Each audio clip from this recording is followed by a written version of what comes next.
You want to structure your life in a way that you feel like you're winning and you feel like you're growing. And coding can be a hard journey for a lot of people. How can you make it a win realistically for the skill level you're at? So if you're just getting started and you want to create the next big app that makes you a billionaire, 99.999% of the time, you're not going to win and you're not going to be happy. That was Ryan Talbert, software engineer and coding career mentor focused on teaching career switchers how to stand out with JavaScript. I wanted to talk with Ryan because he's amassed more than 30,000 followers on LinkedIn by sharing advice and stimulating conversation about how to land your first role in tech. Ryan also frequently hosts mentor calls as well as AMAs with the community. The Scrimba podcast is all about bringing you a fresh perspective and new ideas to help you land your dream role in tech. While a lot of Ryan's advice about cultivating a successful mindset during times of uncertainty is absolutely measured and verified, some of his techniques to get attention from companies I've genuinely never heard before. I'm your host, Alex Booker, and you're listening to the Scrimba podcast. This is a weekly show where I interview recently hired developers, as well as career experts like Ryan, to help you learn to code and land your dream role in tech. Ryan, welcome to the show. Let's get into it. I think there's a big mental divide in this industry for people. You're either, a computer science major and you've done it throughout college and university and you grew up with a computer in your hand, or you're not. And the people that are not can be kind of intimidated to jump into this field. One of the things that always makes me laugh, knowing what I know now, talking to people who are getting into coding, is like, I don't know math. And I was like, well, you're in luck. I haven't had to really use math my entire career so far. Facts. It's a lot of dealing with sort of these preconceived notions of what people think coding is and how difficult it is to get started. And you definitely don't have to go to university. I truly believe you can come from any career path and do it. I've worked with a ton of people, they were working in heating and cooling, or they worked, in human resources, or they worked as, a barista at Starbucks. You can come from any career is what I believe. And that's who I am. I'm not from this world, so I just broke into it. Let's talk about that a little bit. Was it always obvious to you that you would become a professional developer one day, or is it something you stumbled into? Oh, I really stumbled into it. I went to college at St. Louis University out here in Missouri, stateside, and I went to business school because I really didn't know what I wanted to do with my life. So that seemed like a good spot to spend a couple of years. Pretty standard reasoning, yeah. I didn't even own a laptop till after I graduated college. I was like pencil and paper the whole way through. So this is not the field I thought I'd end up in. But I had a buddy of mine I used to sit next to, I think in an accounting class. And we graduated, we got our degree, and like 6 months later, he became a developer out of nowhere, working for a company. And I was at the time, I think I was sitting at a book publishing company, just punching numbers in an Excel spreadsheet. And I was like, man, I can't do this for another 40, 50 years. So I reached out to him and I'm like, how'd you become a developer? Like, you never even mentioned it. He's like, oh, I just, took this course on Udemy and started working towards it. And I'm like, well, send me the course. And luckily the course was on sale, I think, for $10. And the rest is history, man. You were dabbling with coding like a hobby, or you were, hard set on making this your new career? To actually get into that, I have to take you on a little bit of a wild journey because it's not as clear cut as that. I actually went to school for entrepreneurship. So I was the first person in the unemployment line, basically, because nobody really wants to hire an entrepreneur. And through my entrepreneurship class to graduate, we had to write a business plan for a business that we kind of came up with. And my idea was this app called Herd Map. And it was going to be a heat map of the more people that were using the app in a certain place, the area would become like redder and redder and redder. To kind of plan your night out, maybe do bar hopping, just have a fun night out. Because when you go to a new city, You look up 10 things to do in St. Louis or 10 things to do in New York, and it's the same stuff every time. I was like, how could I get somebody to live like a local, basically, or, go places where people are? What year was this? I think I came up with that in 2015, 2016. I know there's a few apps that do something like that today, but back then that sounds like around the time it would have been a very original idea. That must have been exciting. Yeah, it was really cool to devise this idea. And my professor liked it a lot. Everybody I pitched it to liked it a lot. So I was like, okay, I'm going to build this app. But I had no idea how to code. Basically, I didn't even know how to turn a computer on. So I started looking around like who could build this app for me. And I went to Upwork. I think it had a different name back then. I paid this guy $500 to build this MVP. It was totally garbage, but I was hooked. Like once I got a live app back that I got to design, I was like, man, this is pretty addicting. This is pretty cool. I got that MVP and I was like, I want to make this better. I need to find somebody that can work on this app more long term. And I started looking around. And at the time I was, I think, working at Home Depot. I was like pushing shopping carts, being a cashier. And I worked with this guy that he said his nephew was a real whiz at the computers. So I reached out to him and I was like, hey, can you build this app for me? I met him in America. We started working on it. And it was taking a while. I was funneling him money, and he had me buy this server out in Germany that was pretty expensive, but it was an on-prem server. Well, come to find out, when I was building this app and funneling him all this money, he actually lived in Pakistan. He was just visiting for the summer. So 1 year into development, 2 years into development, this app was, sort of getting done, but there was always a story for why it wasn't getting done. I had this server going that I was spending money on monthly.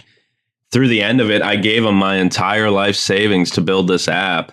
And one day I go and check my mailbox and I actually get a letter. It was a cease and desist letter from the country of Germany saying my server basically had hundreds of different phishing websites tied to it and credit card scamming and all kinds of different stuff. You're kidding. So the guy was just scamming me left and right. And I, like an idiot, kept paying him. Wait, so you were paying the bill for this dedicated server, but it sounds like they were using that server for other illicit websites and activities. Yeah, man, my heart was pretty broken at that point. Like, I had spent my entire life savings, which at the time I was, 22, 23. I had saved up like $20,000 or something living at home. It's not the end of the world, but at the time, it was like everything to me. So I immediately shut down the server. I kind of killed the app. I cut off contact with him, and I tried to get it switched over to the cloud through a guy I met through Upwork and kind of take it from there. But at that point, like, I was already down so much money. My pride was hurting pretty bad. I went through a bit of a depressive episode. It's kind of one of the worst moments of my life because I put so much into this business, I felt like. And I remember just sitting one day kind of thinking about it. And I was like, if I learn to code, I'll never have to, hire a middleman again. I had a really negative image of coders at that point in my life, too, because I wasn't very tech savvy. That was the first one I'd really dealt with. And I was kind of like, man, maybe they're all kind of scammy. But I decided, if I really learn this, I could build my own stuff, which is one, super cool for entrepreneurship. And two, I could save a lot of money and potentially not get scammed. So that really, combined with my buddy learning to code and him sending me that course, that was my whole trajectory for learning to code and switching careers. That was like your catalyst. Yeah. It did suck, but it was one of the best things that could have happened in my life. Sometimes you can't see it when you're going through it, but you never know like what's going to lead you to what. And that was one of those times, like, if I hadn't gotten scammed, I don't think I would have been here, and I don't think I would have been enjoying my life as much as I am right now, getting to do all the cool stuff I get to do. There's this old story of like a Zen master. There's a boy, and on his 16th birthday, the boy gets a horse as a present, and all the people in the village say, "Oh, how wonderful." And the Zen master says, "We'll see." And then one day the boy is riding and gets thrown off the horse and hurts his leg, and he's no longer able to walk. And all the villagers are like, "How terrible." But the Zen master says, "We'll see." And then some time passes and the village goes to war. All the other young men, get sent off to fight, but this boy can't fight because his leg's messed up. And all the villagers say how wonderful. And the Zen master says, we'll see. So that's kind of like how I live my life. Yeah, it sucked, but we'll see like what comes from it. That was one of the worst moments of my life at the time, but probably the most like explosive, just chip on my shoulder, active growth mode thing that could have happened to me. So I know it's weird, but I actually thank that guy for what he did to me. Coming up, how to better understand the structure of a hiring process. I'd ask you, Alex, do you think you're a good driver? I'm a great driver. Nobody ever thinks they're a bad driver. Crashes happen all the time. But first, hello, I'm Jan, the producer, and this is that part of the show where I go through your social media posts mentioning our podcast and give some of you shoutouts. Here's a comment from YouTube from our interview with Shonday Person saying, absolutely amazing. As a newbie in programming, I've learned a lot from this podcast. Another person said, one of my favorite interviews. Love her. And over on Twitter, Roxana Rodback also posted about that episode saying, just listening to Shonday on the Scrimba podcast, thank you for such wonderful insight and advice. I need to work on selling myself, but in the legal, hire me as a developer way. Hashtag career switcher, hashtag moms who code. And if you are enjoying our show and you want to support us, the best way to do it is to post about it on social media. As long as your Twitter or LinkedIn posts contain the words Scrimba and podcast, we will find them and you might get a shout out. If you're feeling super supportive, you can also rate or review us in your podcast app. We also read your reviews right here on the show. And yes, you can also leave us comments on YouTube. But for now, let's go back to the interview with Ryan. You kind of admitted a few times in this interview to not being particularly tech savvy at the time. One thing I've noticed about a lot of programming courses is that, yeah, they can start from the beginning of programming, but you might not be necessarily that good with computers to begin with. And, if tech isn't something you've grown up with or worked with a lot, that makes it so much harder. So how did you find it learning to code? Was it quite a challenge or did it come quite naturally to you? Coding for me was a completely new world and it was difficult. I'm not going to lie to you. I remember the first issue I ever had. I actually knew a guy. He was a .NET developer. I did not know what that was at the time. And I remember my first foray into coding was working with HTML and CSS. And I could not for the life of me figure out this just positioning issue. And I think it was just padding and margin.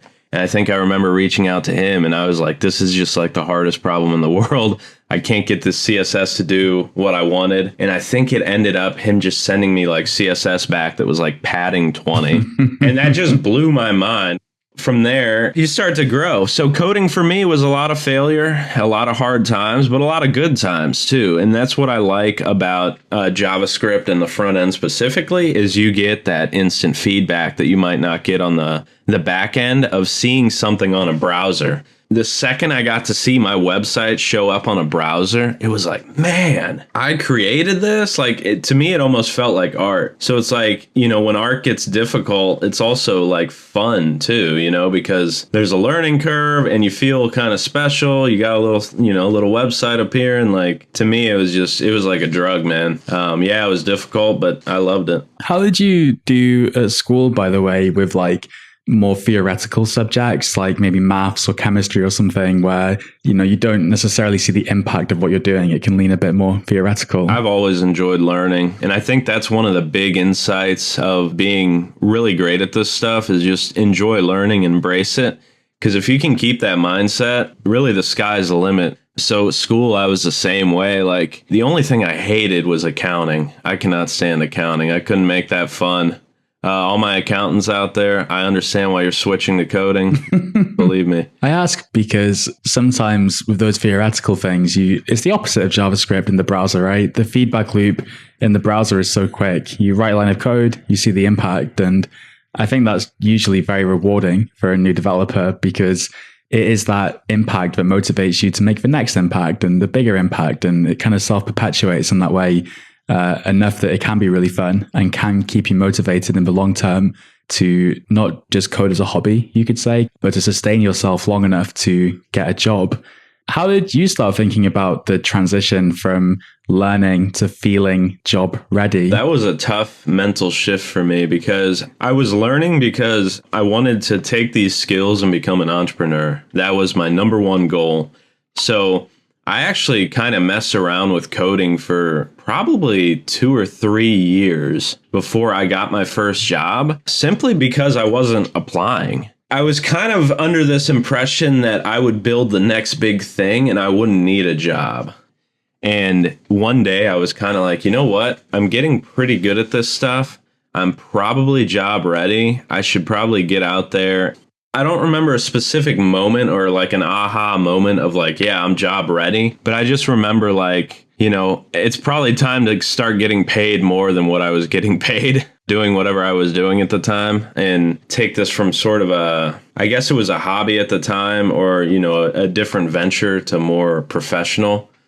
Sort of a moment of curiosity. And then through the process of getting hired, I went on a lot of interviews, talked with a lot of different people, met with a lot of different companies. And I was like, man, what actually does it take to get hired? And are my skill levels there? How did you get your first role in tech? So my first role in tech was through a company out in St. Louis called Launch Code. They actually help aspiring tech people get jobs. They had a course called Launch Code 101 that would train you kind of to become a web developer, I believe. And they said I knew too much to actually get in that course.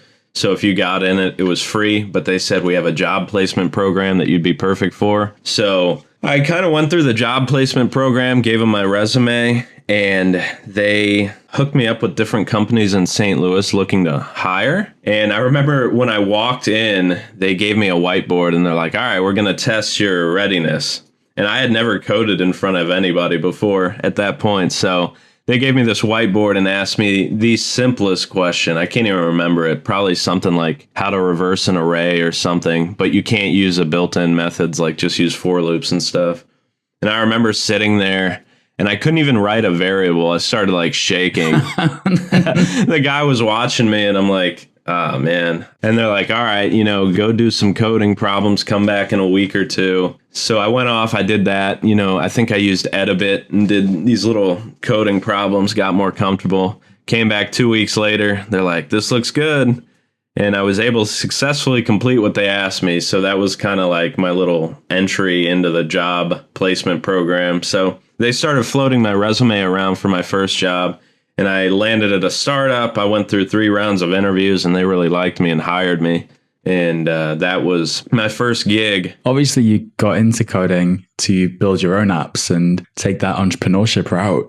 How did it feel to land your first role in tech? I mean, on one hand, it must have been really exciting. But then I suppose at the same time, you have this kind of entrepreneurship route as well. Are they totally opposite, or did you find a way to combine them in some way? So when I got my first job, funny enough, I was kind of happy, but I didn't want to necessarily work for the company I got hired at long term. I specifically remember going on the interview, and on the third interview, I talked to the hiring manager and I go, yeah, I don't think this job's for me. And she was like, no, you're perfect for this job. Oh, you said that during the interview and they still hired you. And I go, no, you're not hearing me. I do not want to work here. And she goes, you're hired. You start on Monday. I took this job and I was like, I'm just going to put it on my resume, you know, work at it for a while. It's a start. You know, sometimes when you're starting out, you can't be super choosy. And sometimes you just got to get some words on a resume saying you coded professionally.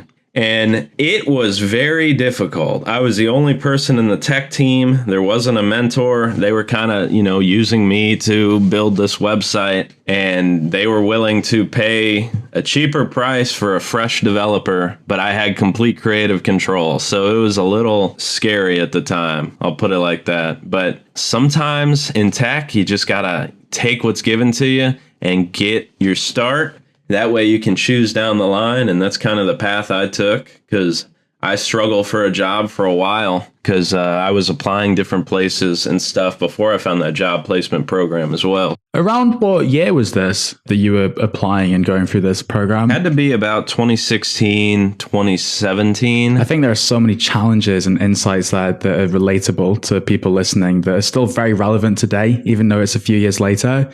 I know that, you know, being perhaps, 6-7 years later, The industry and the market are looking a little bit different than they did back then. You know, obviously your story happened then, but you're very active in the community today, speaking with new developers, career changers, people aspiring to learn to code and get a job in tech. Once again, I love that framing on your profile around teaching career switchers JavaScript. And I've noticed with your advice and your posts on LinkedIn, it's not like you're just posting. People are actually kind of commenting and getting involved in the conversation and sharing some of their perspectives and questions and advices and things like that. So I want to segue things a little bit from your story into some of the things happening in the industry today and, you know, the challenges new developers are facing. I see that you do things like AMAs and you invite people to do 15-minute catch-ups with you where they can ask questions about whatever. Are there any sort of common challenges or questions that you see pop up in your community that maybe we could dig into a little bit here today? There's so many just common threads you start to see when you do this for a while. And just through writing my book I just released, you know, I've met a lot of people that hit me up just talking about their different challenges and stuff. But no matter, you know, back when I was looking for a job, 2016, 2017, or 2024, it's always kind of the same plight. You know, how do I get over this hill of getting my first job? How do I switch careers? What does that actually take? And I think the biggest thing that I try to teach people is you actually have to shift your mindset to the field you're going in. So software developer is being looked at differently than, you know, HR or, you know, accounting or something else.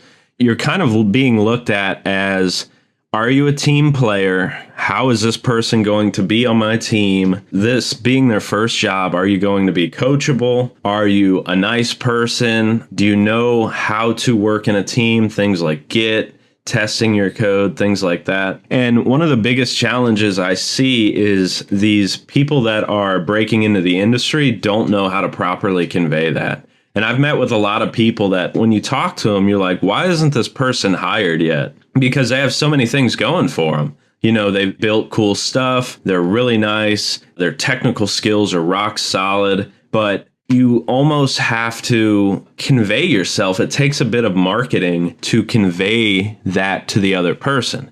And when you're in an interview situation and you're under the gun, it can be really difficult to convey that properly. But when we're just talking one-on-one, you know, no cameras are rolling, nobody's actually actively screening you for a job, I'm like, oh man, they're awesome. So some of the biggest things that I see is they don't understand from the hiring manager's point of view kind of the linear progression of a job.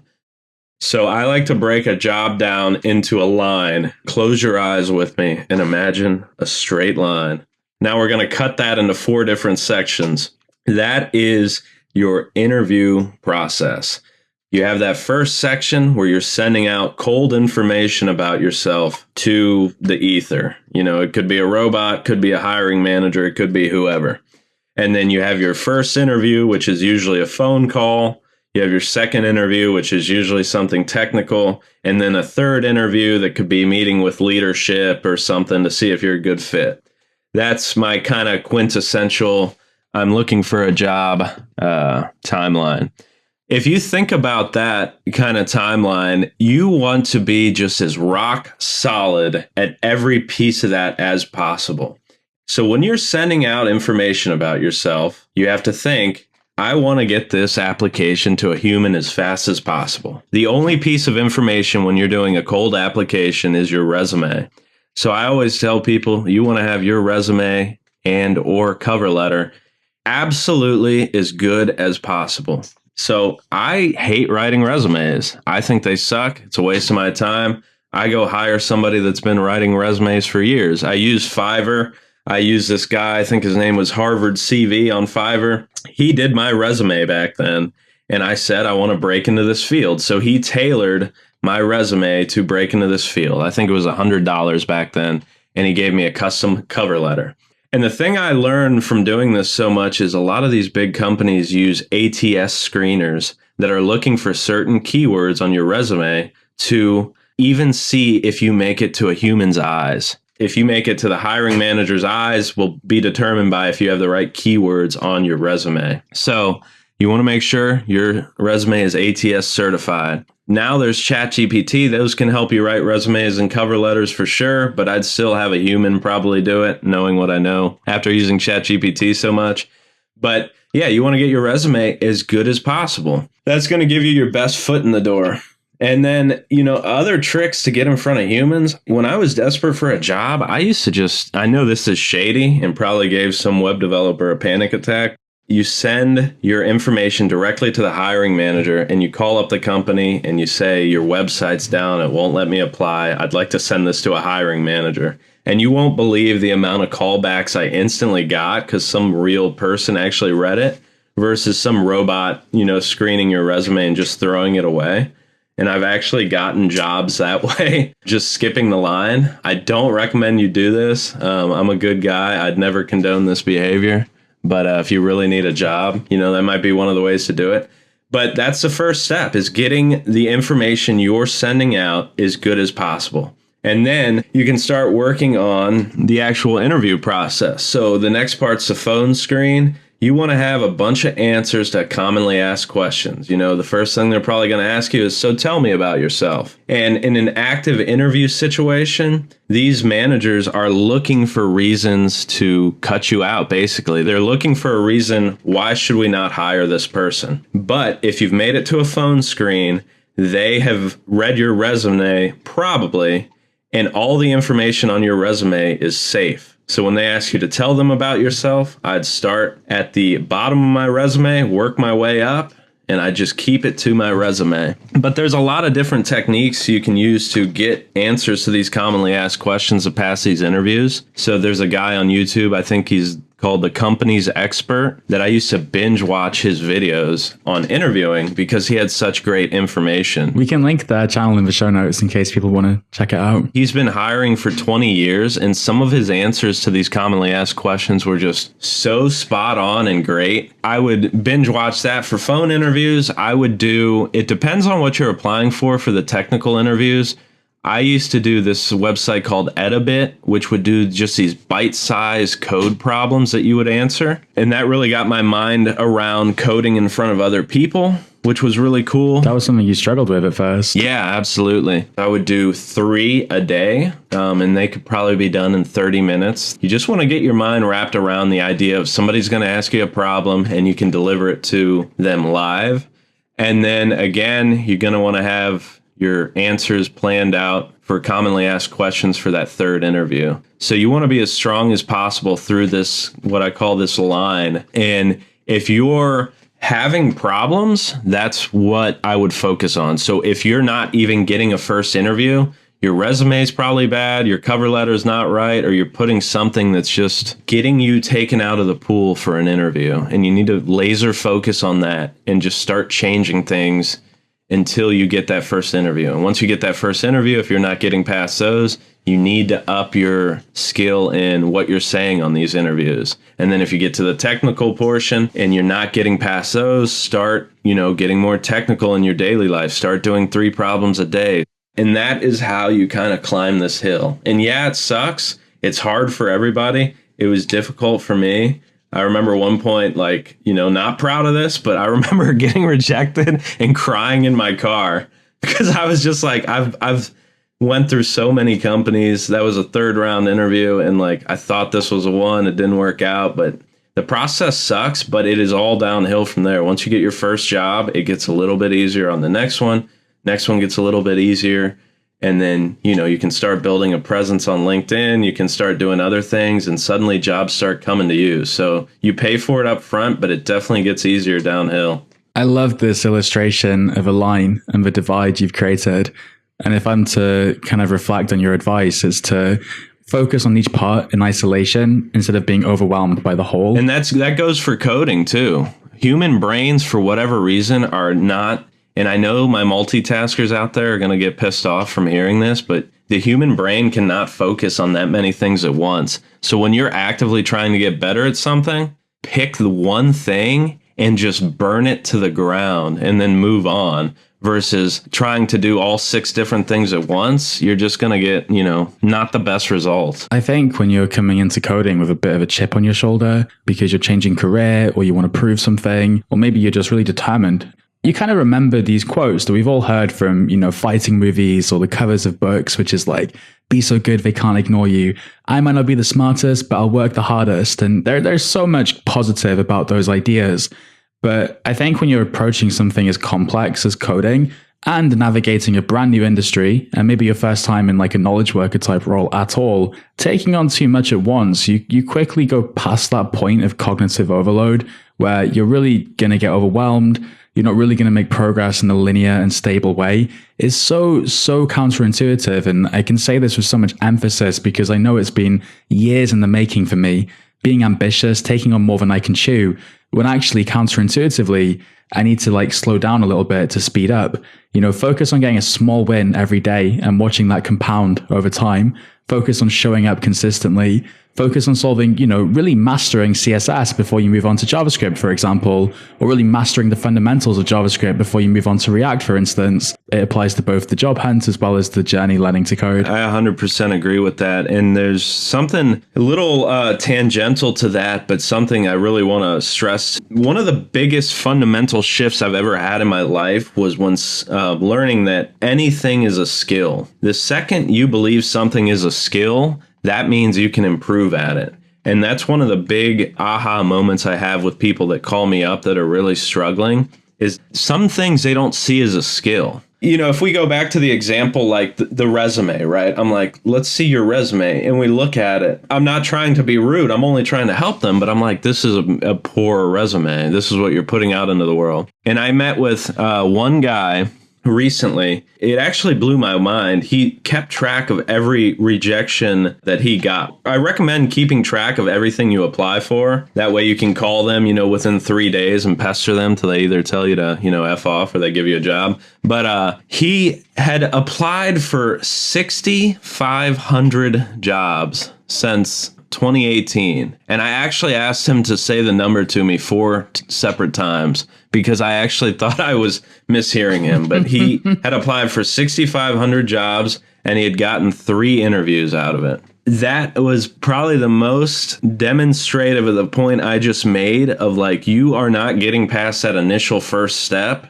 You have to stop and ask yourself, what am I doing wrong? Like, it takes some critical thinking. And you have to place the blame on yourself, but you have to say, what am I doing wrong? And his resume, he was using the same resume for all 6,500. And I was like, have you tried changing your resume? And he's like, well, no, I paid a guy to do it. And I said, well, I'd ask for my money back. I'd pay somebody else to do it. Like, at that point, not knocking the guy because he's struggling too, just like everybody else. But you want to stop it before it gets to that point, and you want to critically reflect. Like, am I getting this part of JavaScript? Am I getting this part of CSS? Am I getting this part of React? Why am I still struggling like this? What can I do? What can I change? What little 10% change can I make to get better results or break past this plateau? And that's really what I try and focus on with people. If you were to call me up, is like, everything is a skill. Measure it, try different things, and see if you're getting better results. And once you think everything's a skill, that's where you start getting better. And one of the things to highlight this is, I'd ask you, Alex, do you think you're a good driver? I'm a great driver. Yeah. Nobody ever thinks they're a bad driver. No, but I'm actually a great driver. Like, I can parallel park and everything. Just say. Alex is a great driver. But for people listening, there's 50% of you out there that think they're great drivers that aren't. Crashes happen all the time. People don't think driving's a skill, but you could hire a driving instructor and actually become a better driver. Alex can't because he's perfect. I've seen it with my own eyes, but everyone else out there, that is a skill people don't even think of. Everything is a skill. Everything can be made better. And you just have to start viewing it that way to actually make it better, coding included. I love that mindset shift. And I'm thinking of my own examples here when I think about humor. People think you're kind of born funny or you grow up funny, but comedy and comedic timing, how to land a good joke, that's something you learn. how to tell an amazing, charismatic story with like a structure and the right pause and emphasis. People say, I'm not a good storyteller. Like, that can't be me, because they don't recognize it's a skill. All these things, some are obvious, right? Because you studied them in school, but interviewing is definitely a skill, as is resume writing, as is selling. And sometimes the skill is recognizing what skill you need. And the skill you need to get a job oftentimes is to sell and sell yourself. We're almost out of time here, unfortunately, but I did want to touch on one last thing. I really appreciate your transparency in this interview, like not just like sharing advice, but also how you felt during your journey, even if it wasn't like the best feeling, right? How do you think about managing that emotional side on a journey learning to code? I don't feel like this is spoken about enough, you know? It is a journey that's often like full of little setbacks and challenges and imposter syndrome and self-doubts. And of course, there are some wins mixed in there, but then you see all these things in the world right now that you can't control necessarily, such as, you know, the layoffs and things that are happening in tech, and arguably a fewer number of opportunities for newer developers. And of course, the answer is to like keep going and to learn and to study. But you can only do that, I think, if you are in a good emotional place. And so I wonder how you would reckon with something like that, with the benefit of all your hindsight. So there's a couple different ways I've thought of this over the years. And first of all, what we're doing is fun. So yeah, it might be difficult, but it's fun. And if you genuinely like coding and, you know, people can't keep you away from a keyboard, that makes it easier. So try and find the fun in whatever you're doing. You want to structure your life in a way that you feel like you're winning and you feel like you're growing. And there's a great book on this I read years ago called The Winner Effect. I forget who it's by. But if you can structure your life in a way to where you feel like you're winning, you keep winning, basically, was the whole premise of the book. Your brain gets flooded with dopamine, you know, you get more confident, and it feels good. And coding can be a hard journey for a lot of people, so you have to constantly, I think your biggest thing should be, 1, it's fun. 2, how can I make this a win for me? One of the things that I like to do is, how can you make it a win realistically for the skill level you're at? So if you're just getting started, and you want to create the next big app that makes you a billionaire, that's a tough challenge to bite off. And 99.999% of the time, if that is your goal, you're not going to win and you're not going to be happy. So if you're, brand new to coding, maybe a win for you is I got out on my computer and maybe I use Scrimba or maybe I use something to, code for 20 minutes a day. And if you code for 20 minutes a day, you are a freaking rock star and you just won the day. Like, go celebrate it. Go get some sun. Go get an ice cream if you're an emotional eater. I'm just kidding. That leads to weight issues. But do something that makes you happy after that. Like, you just won the day, right? And make these little goals. Like, if I code 20 minutes a day, I did this. If I can make my website do this, I'm a freaking winner. And that's how you start getting those flood of emotions. Like, make them bite-sized and make it feel like a win and celebrate it. And you'll keep coming back for more. And if you don't hit it, don't worry about it. Like, you didn't hit it that day. Like, still be tough on the process, but don't be tough on yourself. You have to really structure it to make it a win. And that's kind of how I did it. Everything was so fresh and everything was so new. And I was like, dude, look how I was, a week ago. I didn't even know how to do a try-catch block in JavaScript, for example, but now I do. Like, how freaking cool. Like, you have to be your biggest cheerleader, and that's my advice, is like, make these little bite-sized goals. Sometimes it's tough, Sometimes my goal for the day was to open my laptop, and if I did that, I could rest my head at night that I won the day. That's kind of how you have to view it. I think that's like the biggest longevity boost I can give a tip for. I love the way you think about this. And I also think we can combine our ideas here a little bit when I said about starting small, because I would like it if those daily wins got more substantial over time as you aim to build momentum. Like, if you're in a rut or maybe you're getting started or whatever, then yeah, cracking open the laptop lid, that's a great sort of minimum daily non-negotiable. And by the way, the power of those kind of things, just like if you were to say, every day I'm going to turn one page of a book, probably you'll end up turning more than one page because you kind of find something about it that consumes or interests you. And with coding and deep work, it's sort of the same thing. Sometimes I set a 20-minute timer Not because I think it's a Pomodoro technique or something.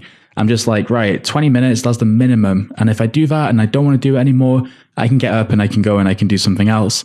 But almost always, if I really enjoy what I'm doing, right, which I do when it comes to coding especially, I will keep going. Or I'll get far enough in the problem that I'm like, oh, I'll just go a little bit further then. At least I finished it, you know?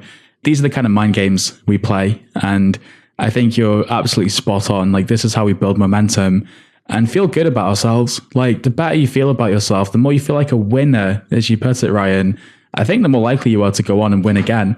It's so fascinating to me because when we talk about learning to code, it's often about the coding skills, and then the conversation has evolved in recent years to be about the practical skills as well, like interview skills and things like that. But learning to code is a marathon, not a sprint, and you really have to manage your emotions on the way to success. Absolutely. It is a marathon. And the thing about it, too, is at the end, you'll have learned so many different skills and just ways of motivating yourself and learning quickly that you can take it and really do whatever you want, right? Like I was just telling you, I wrote a book. I wrote 101 tips, TypeScript, JavaScript, and React. But yeah, I wrote it and I was like, I don't know how to write a book. I don't know how to write a book. I'm going to be honest with you, but I want to do it. And I'm like, how do I do it? I'm like, well, how did I learn to code? I was like, well, I set small, achievable goals. So my goal for writing this book was 100 tips. And if I write 2 tips a day, and I considered 1 tip a page, they were just going to be 1-pagers, I'll be done with this book in 50 days.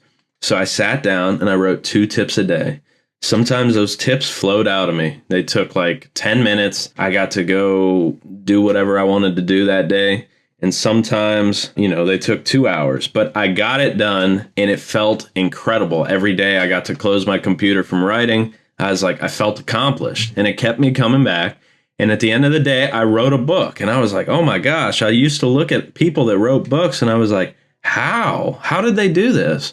But they probably use that. They sat down, they write a couple pages and, maybe over 50 days it grows, maybe over 2 months. Maybe over a year. It's a huge book. And that parallels anything you want to learn. And it's just such a good skill to have. Yeah, it's fascinating because for me, coding was the first hard, long thing I was ever successful at. But once I did it, I could take those same skills and that same evidence that I could do it and apply that to other things, right? Like the gym, for example, or learning how to make videos or host a podcast. I think it's such a valuable skill to take through life. I do think some people come to coding and they already have that skill, and then they're the ones who are often a little bit quicker at learning to code because they have these advantages as career switchers that they might not necessarily recognize because they do bring that perspective and that experience from learning something else hard and apply it to programming. But, whether that's you and you're listening, just remember that you're not starting from scratch and you do bring these benefits with you. Absolutely. If you are among the people learning to code or doing something hard like this for the first time, then yeah, look forward because it's an amazing thing to have under your belt. Ryan, thank you so much for taking the time to join me on the Scrimba podcast, mate. It's been a pleasure. Yeah, thank you so much for having me. It was a blast. Love the show. We'll be sure to link your book in the show notes so people can check it out if they want to learn more. Thank you. That was the Scrimba podcast. If you made it this far, please subscribe. You can find the show wherever you listen to podcasts. Make sure to check out the show notes for Ryan's book and his LinkedIn profile, where he's very active. The show is hosted by Alex Booker. I've been Jan, the producer. You can find both of our Twitter handles also in the show notes. As always, keep coding, and we'll see you next week.